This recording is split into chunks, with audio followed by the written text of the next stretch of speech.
on the road again. We can't wait to get on the road again. Telling stories to our family and our friends. We can't wait to get on the road again. On the road again. We can't wait to get on the road again. Telling stories to our friends. We can't wait to get on the road again. Welcome to our monthly AAA podcast, Affinity, Allie, and Annette on the road to good storytelling with your host, Allie Spooner and moi. We're delighted to have Katie Peck with us today. So happy to be here in good company. And this month, we'll be talking about ranch books and ranch living. So we have Katie here with us, who has several romances, many books on a ranch setting. So it's something that you enjoy quite a bit. And she's also known for her award-winning plays, among other things. All right. So following our podcast, we'll upload to a newly created YouTube channel and hope you consider subscribing so you never miss a future podcast. Okay, so let me introduce Katie to you. As an author, Katie Peck brings to her books a broad range of life experience, beginning with her early years growing up on a Texas farm and ranch. She has served as an officer in the U.S. Naval Reserve, been a frontline journalist on newspapers in Texas and Oklahoma, and successfully operated a consulting business serving the nonprofit sector. She was one of the founders of Outstanding Amarillo, which served the LGBTQIA plus populations of the Texas Panhandle at a time when persecution of such individuals was the norm. Other experiences include over 10 years of proud service as a volunteer firefighter and EMS first responder. Her writing successes include her novels Good Water, The Ladies' Room, Kiva and the Mosque, second edition, Prairie Fire, The Pyramid and the Painting, The Past and the Present, and Broken, all with Sapphire Books, as well as out-of-print Folsom Boy.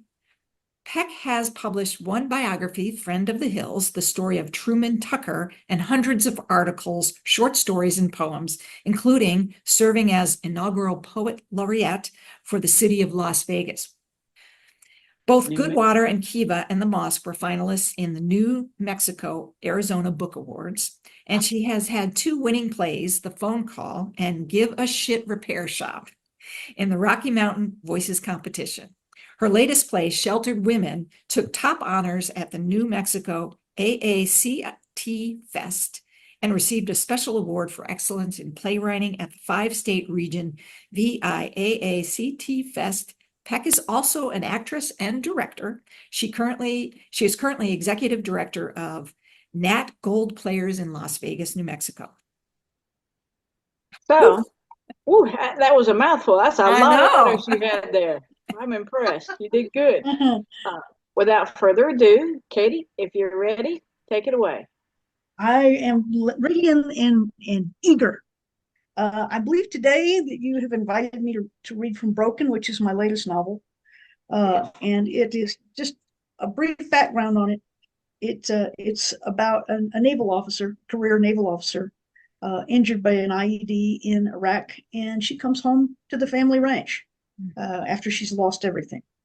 And this particular piece is a very critical moment as she returns to the ranch. Mel stood beside the ancient boxcar that had served as the Morris Ranch tack room since long before she was born. The key to the padlock was in her hand, retrieved from the nail on the backside of a railroad tie that served as part of the foundation of a now wheelless railroad car. Mel felt surprised when she saw the shiny new lock and matching stainless steel key. She loved the old padlock with an 1893 date stamped on it. Even as a child, she had felt connection with her grandfather and great-grandfather every time she used that lock. Guess the old thing finally gave up the ghost, she thought. She would have felt silly explaining to Hoyt why her heart pounded and sweat covered her palms as she gathered the courage to open the door.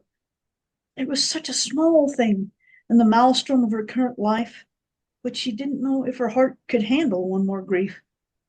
It was too fractured and frail to risk it, but she had to know. At some level, it felt like her father stood at her side, patiently waiting for her to do what needed doing. Go on, Melinda girl, she could imagine her father saying. The worrying is worse than the facing. The memory of that voice comforted her. She closed her eyes, remembering one of the best days of her life. Inserted here is a flashback to when her father gave her, when she was a child, and her father had a handmade saddle made just for her. It had been 10 years since she had last ridden that saddle. She was on leave, and even Zadab had managed vacation time for them to spend the whole 2 weeks back on the New Mexico ranch. Before that, every time she visited home, she'd oiled and cleaned the saddle, wishing she had a place to keep it where she lived, but it belonged on the ranch. A piece of herself she'd left behind. A lot could happen in 10 years to aging leather and dry climate. She expected the fenders would curl and likely cracks in the leather. Taking a deep breath, Mel shoved the key in the lock, then lifted the mechanism that held the door shut. It moved smoothly as she wrestled the heavy door open. She stepped inside, her eyes not yet adjusted to the darkness, until her hand found the chain that hung from the base of one bare bulb hanging from the ceiling. She pulled the chain, and a sparse light filled the interior. One long saddle rack held all the Morris family saddles. Hoyt's saddle now rested at the front, nearest the door, followed by a saddle each for Hoyt's 3 kids. She looked down the rack, spotting the last 2 saddles, her father's, and right beside it, her barrel racing saddle. She walked to it, unable to really determine its condition from a distance. As she reached it and placed her hand on the leather, she gasped in surprise. Subtle and clean, the leather was in perfect condition. She grasped it by the horn and lifted it slightly. The fleece underneath looked nearly brand new. The enormity of what she saw took Mel's breath away.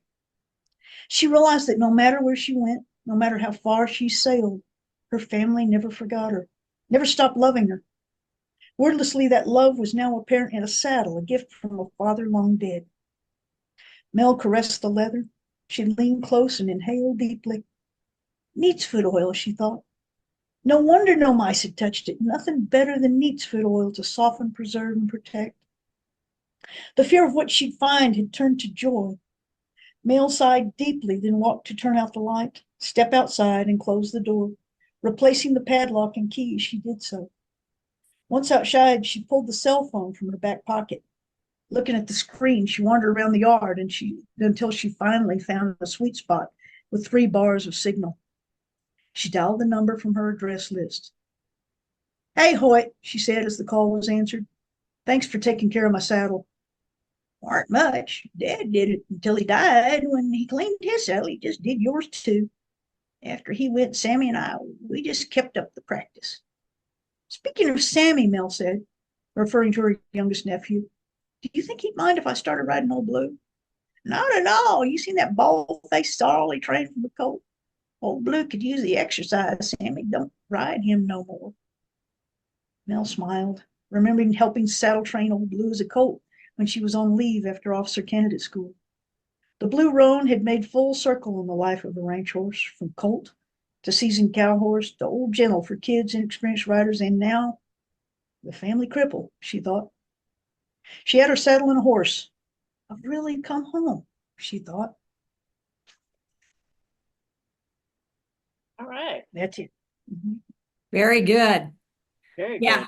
We're going to definitely talk about that book a little bit later because it was interesting. There were lots of tropes in that, different tropes.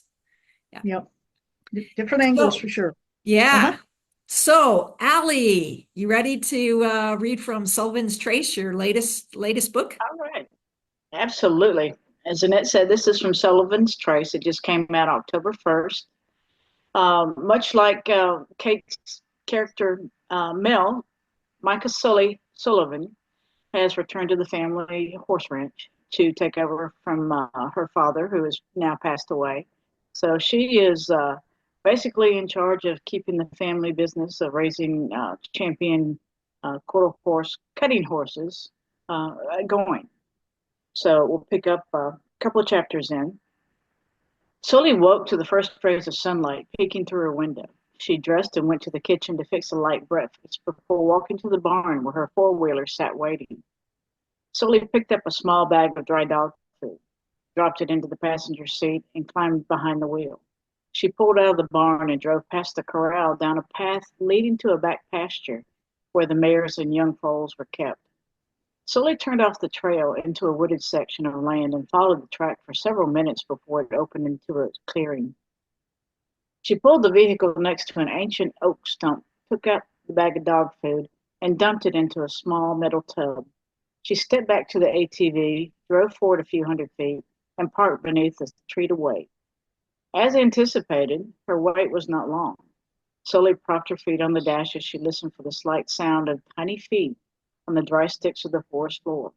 The morning breeze was cool, and the forest sounds were carried along the air. She smiled with delight as she watched the mother fox appear in the clearing, her nose lifted to smell the offering Sully had left for her. She cautiously left the protection of the forest and was followed by a pair of fox pups, jostling along behind her. She quickly trotted to the tub and began to eat the food Sully had left for her. Sully had spotted the female fox nearly a year before, and after seeing her numerous times, began to supplement her diet with dry dog food. Slowly, the fox became used to seeing her, Sully, and would allow her to remain in the area while she came out to feed. Several months ago, the female was nowhere to be seen when Sully came out to bring food, but each time she visited, the food had disappeared. Sully breathed a sigh of relief once she saw the fox carefully herding two small pups ahead of her. She had grown thin, the strain of feeding pups draining her strength, so Sully began bringing a larger bag of food for her more often. The mother ate greedily while the pups romped around the stump. Sully enjoyed watching them play and was amazed at how quickly they grew. She leaned forward and her foot slipped on the dash, creating a sound the pups heard. They stopped dead in their tracks, their bodies falling flat to the ground, and the mother lifted her head to look at the source of the sound. She spotted Sully sitting quietly in the small vehicle again, made a soft woofing sound to her pups. They were reassured by their mother's communication and resumed their playing. Sully smiled.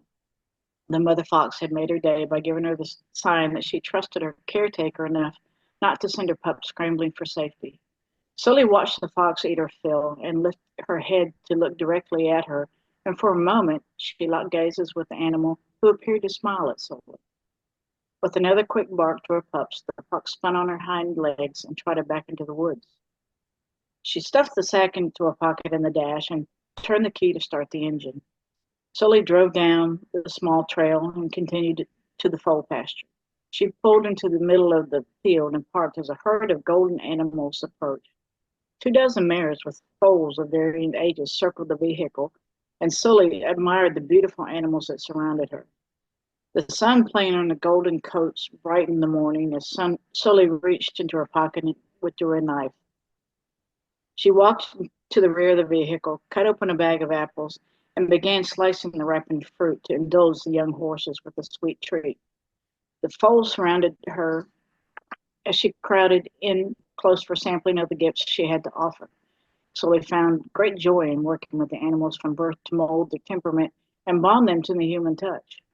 She fed them sliced apples and ran her hands over their shoulders and down their legs. And for the older foals, Sully began leaning across their backs to get them used to bearing human weight. She quickly found herself lost among the horses. Bryn joined her grandfather and Camille in the kitchen for breakfast as promised. Doc looked up and smiled when she entered the room. "Good morning. I hope you slept well," he said. Bryn returned his smile. "I haven't slept that well in ages," she admitted. "There's nothing like fresh country air to help you sleep at night," Camille added. "Would you like coffee?" "I would love a cup." "I'll take a refill too," Doc said. Camille picked up his empty cup and shook her head. "It's a good thing you got here when you did, or he would have drained the pot," she said. "I'm just a one-cup person, sometimes two, and then I switch to juice or water," Bryn said. "Is apple still your favorite?" Camille asked. Bryn smiled at the thought of Camille remembering the fact. "Yes, it is," she said, smiling with Camille. "What would you like for breakfast? I think a few slices of bacon are left, and I can have toast and eggs ready in a few minutes," Camille offered. Some toast and bacon will be just fine, Bryn said. You better eat up. It'll be a long time until lunch, Doc said. Very well. I will have some soft scrambled eggs, Bryn said, much to Camille's delight. That's better. I thought we would stop for you to meet Sully and check our mayor before heading off to make other rounds today, Doc said. Bryn sipped her coffee as her grandfather spoke. That sounds like a good start. Camille delivered a plate of eggs, toast, and bacon with a glass of chilled apple juice. Thanks, Camille, she said. You're very welcome, Camille said as she sat at the table. Are we still heading to the office this morning? Bryn asked. I thought we would run by and check to see if we have any appointments, and then drop by next door to check on Sully's mayor and the rest of the stock. Bryn noticed a scowl on Doc's face. That colt she's expecting has me worried. Why is that? Because he's going to be large at birth, especially if the mayor goes full term in another few weeks, Doc said. Will he be too large for a natural birth? Bryn asked.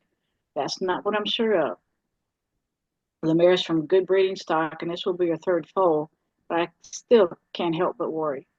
Bryn took the last bite of breakfast and washed it down with juice. Well, let's go to the office, and then we can check on the mayor, she said as she rose to carry her dishes to the sink. Leave those, and I'll get them, Camille said. Thanks for the great breakfast. Let me brush my teeth, and I'll be ready to go, Bryn said as she passed her grandfather. I'll get the truck warmed up, Doc said as he walked to the front door. I've read both, and it was interesting. We'll get into this a little bit later, but both had Insta family as a plot, which I thought was interesting and kind of coincidental because we were talking about ranches, and when Allie and I were talking about what would be the theme that we would use, she said, well, we could do ranches or we could do Insta family. So we got a twofer with Katie and her book Broken. So my first question is, what makes a ranch such a compelling setting for a story? I mean, I think it is I know a lot of lesbians like sort of ranch themed stories. That seems to be popular. So why is that? Why do you think that's a compelling setting? Either one of you can answer that question. Allie, I'll let you go first if you want. All right. Well, who doesn't love animals? Especially lesbians. We are crazy cat women. We love dogs. We love all animals, and our ranch setting is just a perfect way to set the story in, not a city situation. It's very rural, different cultures, different types of people, and I just think it's a very interesting concept. Okay. I'll tell a story an ex of mine used to tell about a friend of hers who moved from Florida to Texas, who called her up shortly thereafter, and she says, I don't know what to do.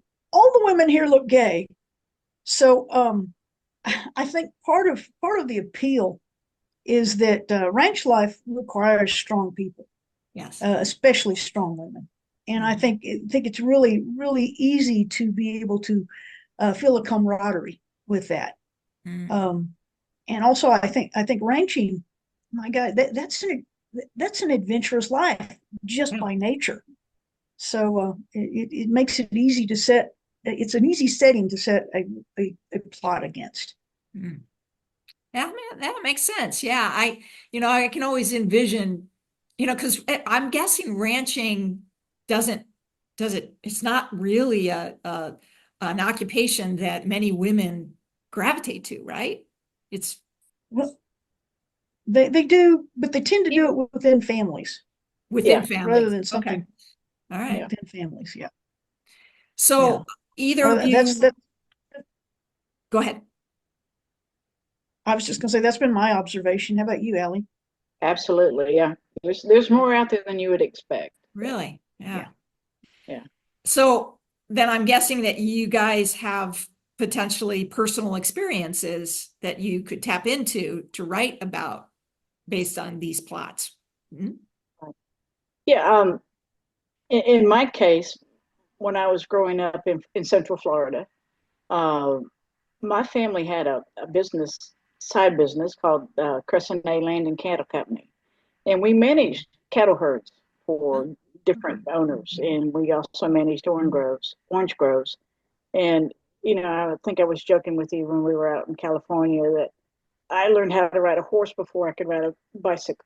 And it's a wonder I didn't come out bow-legged as the Dickens. But a lot of my childhood was spent on horseback, working cows, and I had the luxury of tending to a herd of cattle for a gentleman that is now in Texas. He was a champion cutting horse rider and breeder, and he had an old stud that he had there at the ranch that I got to work with. And it was an amazing experience riding that horse. I mean, he could turn on a dime and loved running with the wind. So, as me as a kid, I was just my hair on fire. So, that's a lot of the impetus behind my coming up with the plot in this book and some of the activities that we actually went through as we were going up. How about you, Katie? Personal, I mean, you live on a ranch, right? Well, excuse me? You live on a ranch, right? Well, I came as close to I could on my own going back ranch life. I have a little ranchito in New Mexico, Okay. a little place, but I grew up on a good sized ranch in Texas, in the Texas Panhandle. And my family's history in ranching goes back pretty much when ranching started in Texas, and then moved a generation or two afterwards to New Mexico. And then my dad took it back to Texas. So long history there. I rode in my first parade when I was 3.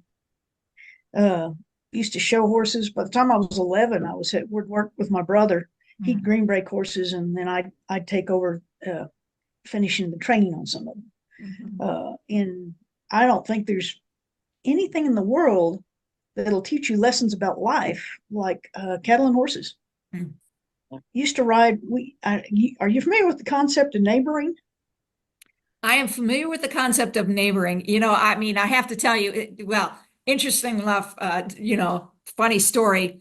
I did not grow up on a farm, ranch, any of that. It was always, the suburbs so I remember it wasn't until I was, I think it was probably maybe 20, 21, if that. Maybe I was a little younger, maybe I was 19, 20, that I first saw a male horse and that had not been whatever, they didn't cut off anything. He was fully intact. He was fully intact, right? And so this was at my first fair, right? All these animals, goats and horses and everything else. And I was like wide-eyed, and I was like, oh my God, that's where the saying came from, hung like a horse. Exactly. Yeah. I couldn't believe how realistic looking, I mean, it was. So I don't have any experience with, when I think of ranching, I actually go to Texas, Oklahoma. I never even thought of New Mexico being a place that has ranches. It's big ranch country. Yeah. It's big ranch country. That's how little my experience has been. It wasn't until I was in maybe my 30s before I even sat atop a horse at all. I can't even remember, sitting atop, except for like the carousels, the fake horses, but I can't remember, my dad or mom even putting us on, the little tame horses that kids walk around in fairs. We were suburbanites, city folks. Yeah. Well, I've been thrown off of more horses than most people ever ride. So, I'm not afraid of them. I love horses. I think they're just gentle, wonderful, every time I've had contact with them. But of course, it's always been on some really mild horse that isn't going to bump me off. And, I've never done more than just kind of slow walk, through some kind of forest area or something. Anyways. The only horse that ever whipped me was a horse named Cracker Jack. that I was finishing out, and he was a great horse, but he was the only one. Allie, you can probably attest to this. Usually, if a horse is going to buck, you'll know it's coming. Yep. And Cracker Jack just liked to buck. That's all there was to it. And you could go out and work cattle. He was still in Heckmore. Allie will know what that is. So he was quite young. And after he threw me 3 days in a row, sent me to the hospital twice for x-rays. I said, this one's not mine. Yeah. So, okay, so for those of us who are not around horses that much, what does Heckmore mean? Give Hackamore. Heckmore. It's the headset. It's the specifically made headset that you use on horses you're just breaking. Okay. Because instead of having a bit, it's got a nose piece Okay. that you use to control them. Okay. And it's a little heftier. It's made more from rope than from leather. And it's I think there are other tools that some people use, but that's the tool that my family always used breaking young colts. Yeah. It was clear to me that both of you definitely had experience on ranches and horses based on the level of detail in your books, which was absolutely wonderful. I learned so much from them. So question's for you, Katie. Can you tell us more about your plays? I think that's, a lot of the readers out there I don't think have much exposure to script writing, plays and things like that, and got a chance to get to know a little bit about that from when you were at LCLC, which I thought was pretty fascinating. So if you want to share some things with our readers out there, I think they'd appreciate that. Well, playwriting is an entirely different way of thinking.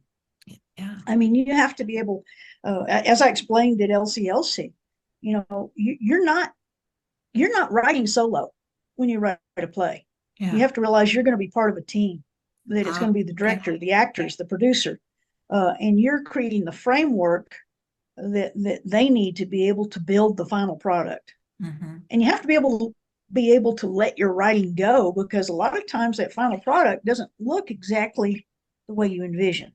And especially for the actors, is the dialogue you write, the stage direction you write. It's a wonderful experience to be able to create that. And it's almost like watching your kids grow up, I think.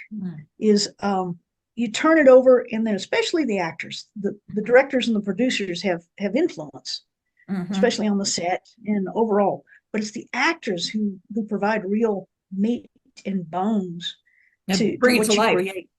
Probably Bring it to even life, more literally. so. Yeah, even more so than narrators bring books to life. I kind of tend to think that yes. narrators sometimes bring more to the book and bring it to light, or readings, when people do readings, that brings it a little bit more alive. So have you ever co-written a book with somebody else? I would think that your experience with plays would allow you to then collaborate with somebody else as a co-writer. Something to think about. I've done that for short stories, but yeah, it is. What, you volunteering? Well, I actually have been I mean, Allie and I have written a couple of books together. And it's fun. It's fun. I like that collaboration. I'm not sure how well I would do with plays, just because it's a whole different kind of writing than books. It is entirely. Yeah. Actually, real quickly, I want to tell a story, because I also have tiptoed into screenwriting fairly recently. Right. And one of the film competitions, my screenplay was chosen for a reading, and that reading included professional actors. And I know it changed my philosophy about screenwriting a great deal, because there was a section I had written that they were telling each other their stories so they could understand each other. And I intended to rewrite it with flashbacks to the actual scenes. And by the time they were done, it left people in tears at the reading. And I realized, nope, it's staying as dialogue. It's got to be the raw story between those two people. Yeah. They truly became those people. Great. Wow. Interesting. Wow. So what, question for both of you, what's the most challenging thing about writing novels with a ranch theme or setting? And how do you bring the reader, I mean, I think you did it beautifully, but how did you go about bringing that reader into that world? I will say I think a lot of it's in the detail, the smells, the feel. It's like describing uh, the importance of neat's-foot oil to keeping good leather. Yes, yes. You know, things Yeah. like that make it come Mhm. to life. Yeah, and it's incredibly hard work. I mean, you think of taking care of a horse is easy, but it's not. Mm-mm. I mean, you've got to bale hay in the summertime to get them through the winter. You know, there's a lot of things that go into the training and just the general upkeep of a herd of horses. And you know, I think it's important to share that knowledge with readers that you know this isn't you just go out and throw a saddle on them and boom, you know, you can Right. ride them anyway. You know, it takes a lot of work and determination and just perseverance in dealing with young horses Mm. and horses in general. So I think building that in and showing that different side is not as easy as people would think, and you know, putting some of the hardships in that they experience. Uh, you know, there's certain tragedies that you know occur in the stories, like one of the first opening scenes with Bryn and Sully. You know, the young filly gets attacked by wild dogs. That's very realistic, Mhm. and you know it explains the depths that you have to go to to help an injured animal survive. And expensive too, isn't it?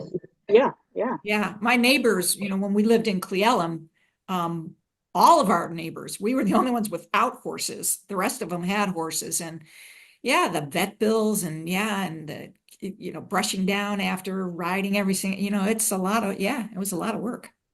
Yeah, we actually purchased a Palomino mare for my one sister to use, and she had a filly that was in that exact same situation. She'd gotten torn up by a pack of wild dogs, and you Yeah. know the person that owned them, you know, basically said, "There's no value to this horse. You take her, and if you can keep her alive and healthy, then go for it." And let me tell you, that little filly, Dusty, as we called her, turned out to be one of the fastest horses we have ever seen. Oh, And wow. just spoiled rotten, love my mother to death.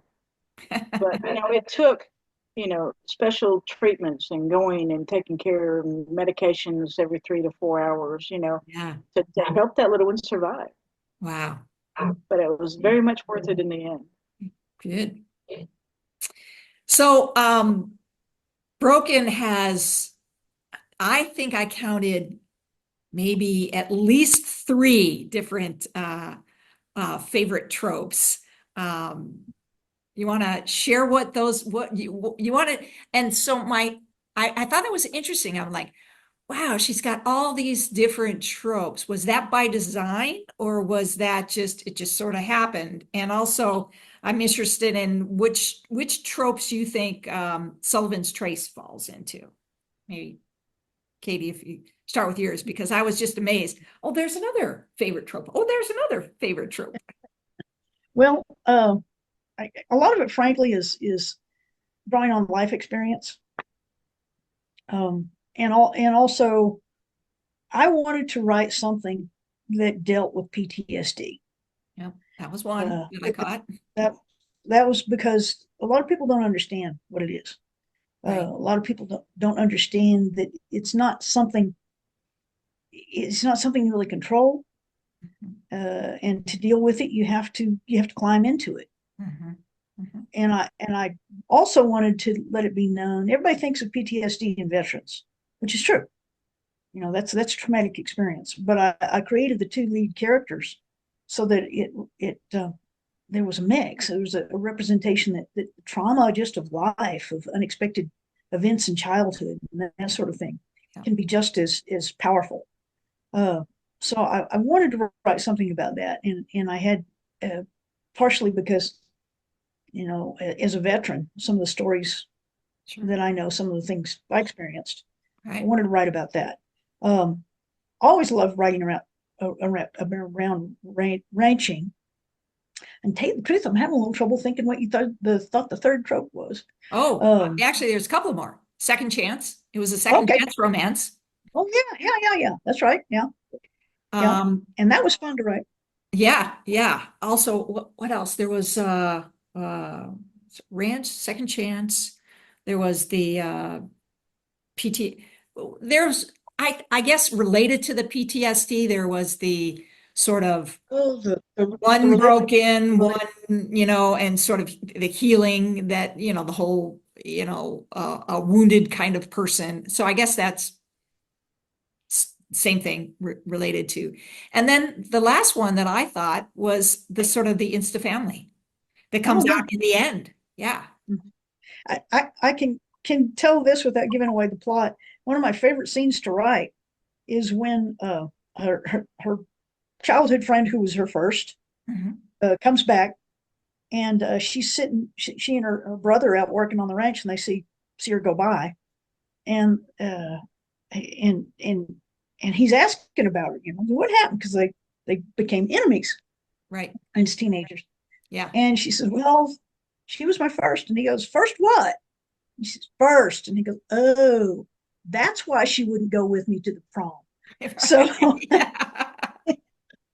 so, that was fun, combining family. And yeah, you're right. You're right. And I didn't set out by intent to do that. It was just, Actually, when I say Insta family, I was thinking at the very end which a oh very yeah, touching scene with the yeah, young boy. yeah. It was a young And boy, right? It yes, wasn't a yes. girl. It was a young boy, right? Yeah. Young boy, right. And I'm a little hesitant to go too much into that, Yeah. because that's a plot twist I want people to see as they read. Okay, good. All right, well, then I won't force you to talk about that. So what about you, Allie? What do you think the different tropes are in yours? Well, in addition, you got your ranch life, you got your Insta family, Mhm. and with Tully taking over the care of her niece after her brother's demise. You've got second chances because, uh, when Sully first came back to the ranch, she brought a woman with her from the city that only lasted a couple months, and she realized that ranch life is not for Right, her. She right, packed her right, stuff up and went right. back to the city. Yep. And then, even though it's not a huge gap in their ages, there is a little bit of age gap Mhm. between Sully and Bryn. And Bryn had been infatuated with Yeah. Yeah. Sully one summer when she was staying at her grandfather's house, and had really looked up to her as a hero. And then, years later, when they're both adults and both realize that they're lesbians, have come together again. So it's kind of a delayed second chance here. Yep. Yeah, there were parallels between the two different books that I thought were interesting. Yeah. Okay, so how do the characters in your books reflect or challenge traditional roles often associated with ranch life? Well, I think you hit on it because you said you didn't know that there were that many women in the ranching business. I And didn't. it's primarily a male dominated world. Okay. But, most of your bigger ranches are supported by some pretty damn good women. And, it may be a male dominated world, but there's a lot of women doing the hard work behind the scenes. I, you know, You I, have, I think go it's ahead. rare. I think it's rare on a ranch that the women there don't work side by side with the Absolutely. men. Yeah. Yeah. Even in the It's, more the how would I even term this? Even the more physically exhausting roles, would you say? Oh, absolutely. I Yeah, mean, it's all hands on deck. I all mean, hands on when deck. Yeah, when you're haying in the summer and it's 110 degrees out, everybody's out there everybody's tossing out there. hay and Yeah, yeah. baling it and running different tractors and loading and stacking and Yeah. it Bucket takes hay. it takes Bucking hay. everybody. Yeah. Yeah. I remember one particular instance when we had 2 tons of feed arrive, 50-pound bags. When everybody else was out doing something else that day, I unloaded 2 tons of feed by myself. Yeah. Now, Yeah, you admittedly, know, I it's didn't. interesting, because Hollywood is, generally does not represent, except for on rare occasions, but Hollywood mostly has the men being the, you know, the ranchers or the ranch hands or the farm hands or whatever. You rarely see, stories about women as running, which I think maybe should change. Yeah, absolutely. If you want a realistic television view of what it's like for women on a ranch, look at Outer Range, that TV show, Outer Range. And I have to do a commercial for it because they shoot it here where I Ah, live. wow. So Okay. that shows more what it's like, really like for women on the ranch. More what it's like, really like. Good, good to know. So how do y'all build the romance, conflict, and tension in the story? What are your tips and tricks for that?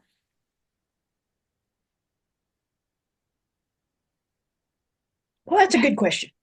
It is. It is a big question. I find once I build the characters, the essence of the characters, and the basic situation, it tends to happen naturally. And in some of my westerns, I continue. They're semi-serial because I've kind of in the different contemporary westerns I write, the characters stay and they'll appear in other books, and I'm kind of creating a community Yep. where they end up kind of dancing in and out of each other's stories. I call that So the universe. You've created a yeah, universe. Yeah, yeah. yes, creating universe. So in the westerns, a lot of times the subsequent books have gone past that initial angst when they're getting together. Right. So I guess I'm not the best one to answer that question. Well, yours had a lot of conflict and angst, you No, know. this one did for sure. Yeah, Yeah. Broken was definitely filled with lots of conflict, angst, twists, turns, etc. Yeah. And that came out by creating the setting, the actual family situations. Mhm. Uh, Yeah. that kind of grew up organically. Yeah. Allie, your books a lot of times are somewhat low angst, but this one had a little bit of angst and conflict and, well, not necessarily conflict, but definitely angst. Yeah, Definitely. definitely some angst and some tension, a lot of things going on. Um, and it's just wherever the character leads you, and they typically lead you in a direction that isn't always perfect. There's things to overcome, like uh, Sully's feeling of betrayal when Alyssa left and went back to the city. That really, it kind of hardened her heart, and she was kind of hesitant to Yep. give anybody else a try. Mhm. Yeah. You guys have any self-imposed rules about when that first kiss happens? Is it do you like slow, fast and furious? What do you tend to gravitate toward? Well, for me, it's whatever the characters decide. Like in this one, again, there's a lack of 100% trust from Sully. She didn't want to open her heart up to get, devastated or betrayed again. So she kind of toyed with Bryn for a little bit, and a lot of sexual innuendo. And then when it happens, boom, here comes the first tragedy. Yeah. Yeah. So I think I would second what you said. So ditto. It just depends on the circumstances that you place, on who they are and the circumstances in which they are placed. There may be cases, I can't think of any in my books, where they meet each other and lock lips.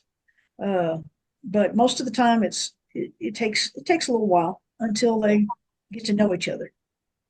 So that's kind of your preference. You like the slow build up versus the on page one.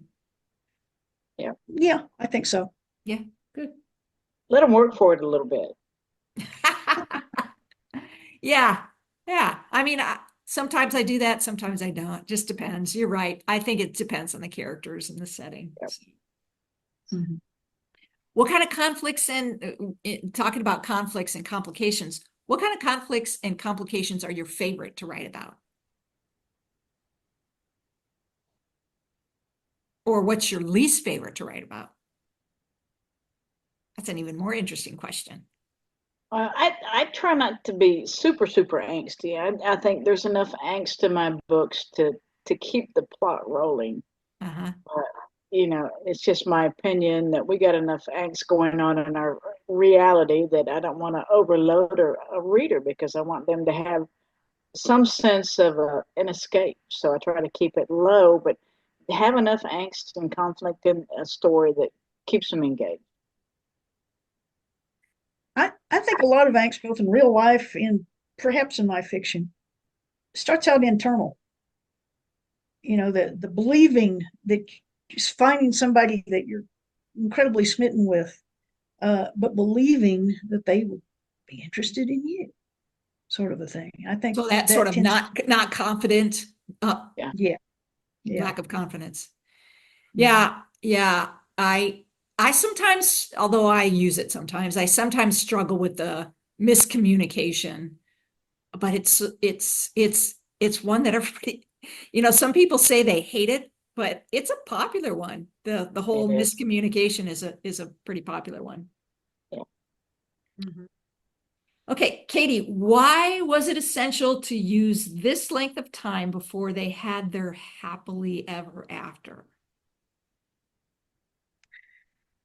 I think for both instances, or basically there was when they were very young, and Mhm. it's a hard time when someone falls hard when you're very young. There are many things that have to be dealt with. You don't necessarily know yourself well enough Mhm. uh, to know what you want. But I also know that amongst the people I know, straight and gay, who fall hard and do manage to overcome those, it tends to be very long lasting and very healthy relationships. Mhm. But in this case, I, it had to be a long time, because before anything could happen with anybody, uh, uh, uh, one of the characters had to deal with the prejudice within her family and within herself. Mhm. Yeah, And tough one. and Yeah. and it also happened at a time in their lives when they were both making life decisions, what direction their lives would go, and that took them entirely different directions. And so circumstances had to happen that brought them both back to the ranch. And There then you it go. was, That's another trope too, right? The yeah, family. Yeah. Yours was yeah. just filled with good ones. Yeah. Okay. I, it's trophies. Trophies. Yeah, I won some trophies. Trophies. Yeah. People love them. Yeah. So, research. Because you guys both have personal experiences that probably didn't require you to do a whole lot of research. Did you do any research for these books? And if you did, what research was that you had to do to fill in any details or anything else that might have been? Mine was more some medical research on when the filly got attacked, what Oh, okay. medications, what treatments, those type of things. But Okay. for the most part, it was just based on Your personal personal life experience. Yeah. How about you? Did you have to do any research at all, or was it all just personal experience that you could write the book? Well, I had a lot of personal experience to draw upon, but some of the details, it's like, yes, I was in the Navy, but I never served in the Middle East. Oh, Nearly okay. nearly there a few times, and I had worked as a consultant with the Organization of Women's Freedom in Iraq, but I never got to go. They kept canceling my trip on me. Okay. So I had to do some research. I had to do some research on some of the violence there. Yeah. Okay. But I drew upon fellow veterans and I got their information Good. and did that. And I also had to research, even though you don't know rodeo probably, so you won't know this name, but Charmaine James, uh, who was the world champion cowgirl like 7 years in a row.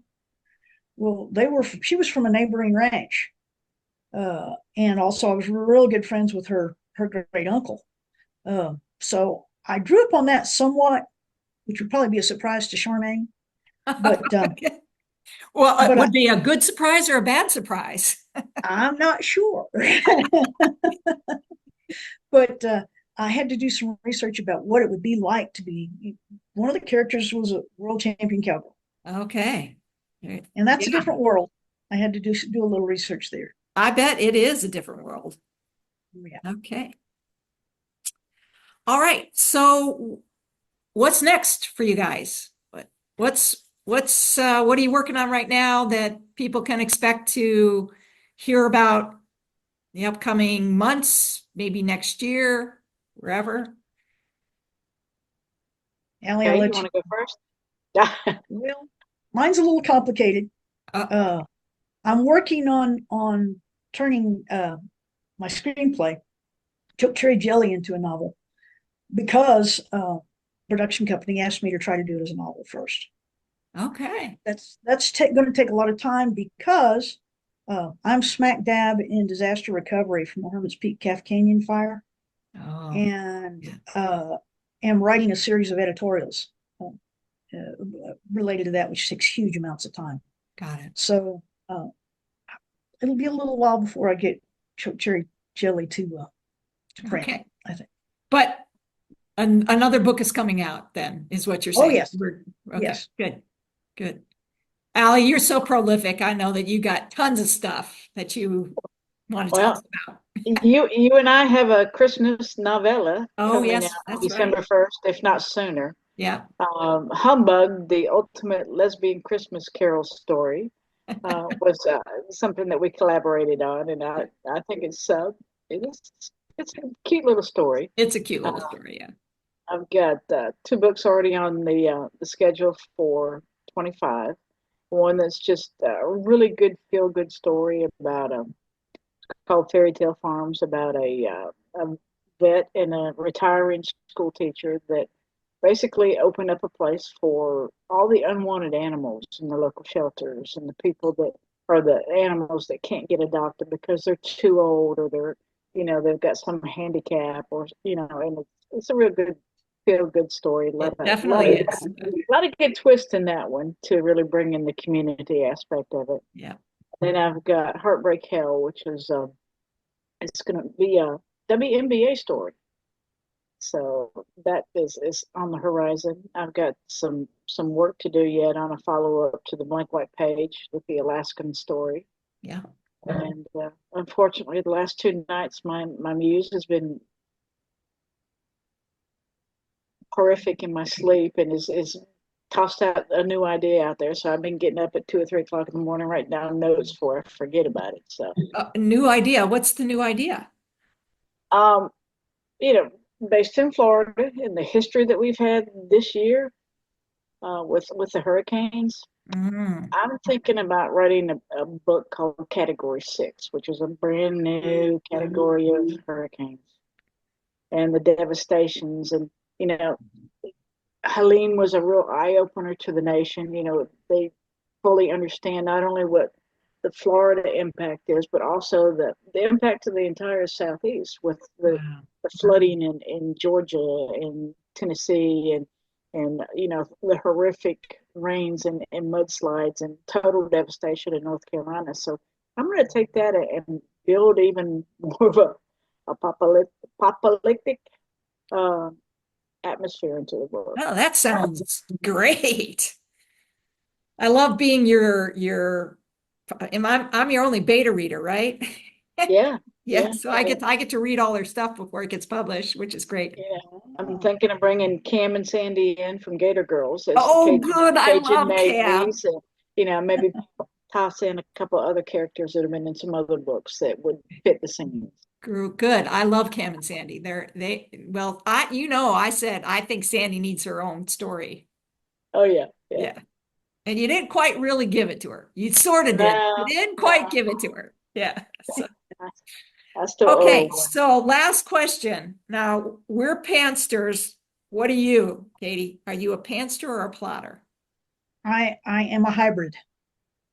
What do they I call usually that? Somebody gave that a name. What was it? Plantster, lobster, A plantster, plankster. plants. plantster. Yeah, Plank, Yeah, I could plant. live with plantster. I create a basic structure Okay. and I create skeletons for my characters, and then I start writing. And sometimes it goes the way I plan, and sometimes it doesn't. The characters will tell you what way they want to go. And yeah. I've had And I had one particular book where the beta readers begged me to do something differently. So I did. So I'd say I'm a hybrid. Hybrid. Good. That's probably a good way to be. I don't know that I could ever even plan anything. I just can't. I can't even plan if I'm going to write today or not. So, Yeah. Yeah. so any last parting comments or things that you want to share with the audience out there for either of you?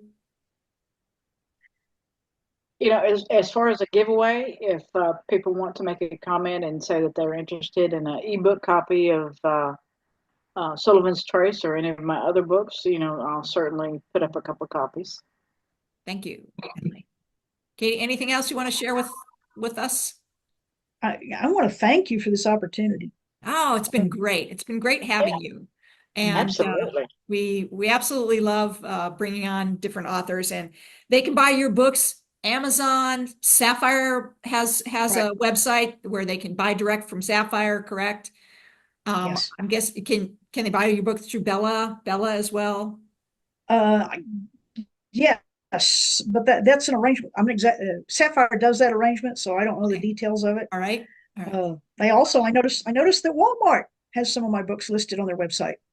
Oh, I don't wow. know how that happened. Well, there you go. Yeah. Awesome. Okay, so at Walmart.